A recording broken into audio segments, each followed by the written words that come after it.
for only 150.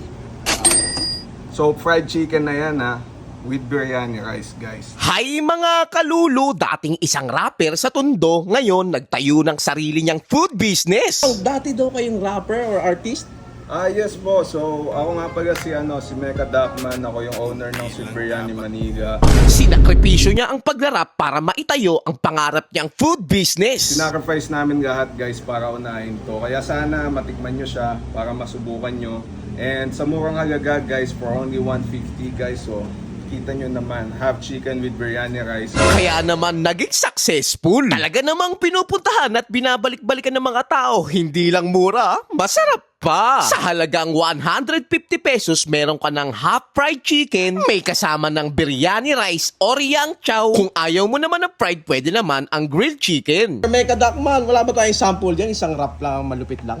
Pinapagana, binakamada, binabagasa. Parang yung chicken, mas pinalasa, daming kinita, daming pumipila. Produkto ko kalat sa Metro Manila, madaming ruta, dito ko napunta.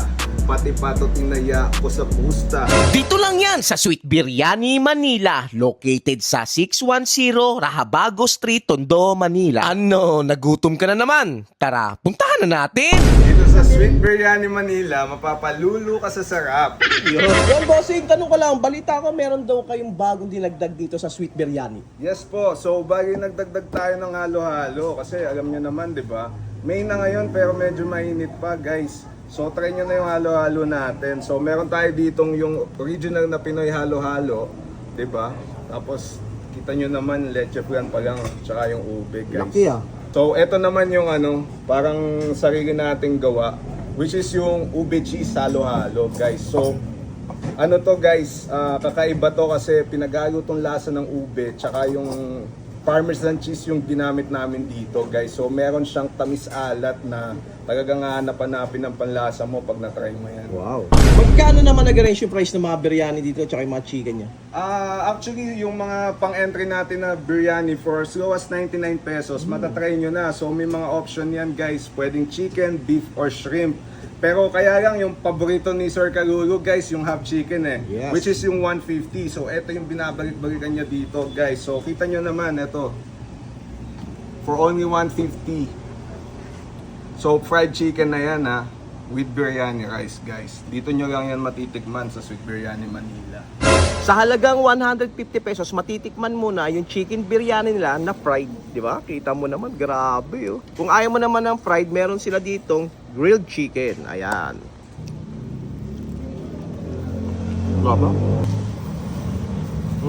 Kung hindi ka naman mahilig sa biryani, meron naman din sila ditong yang chow sa halagang 150 pesos.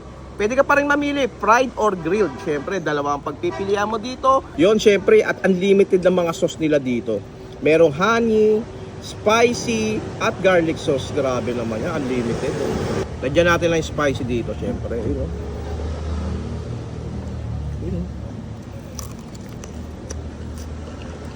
Tapos combination ng yang chow.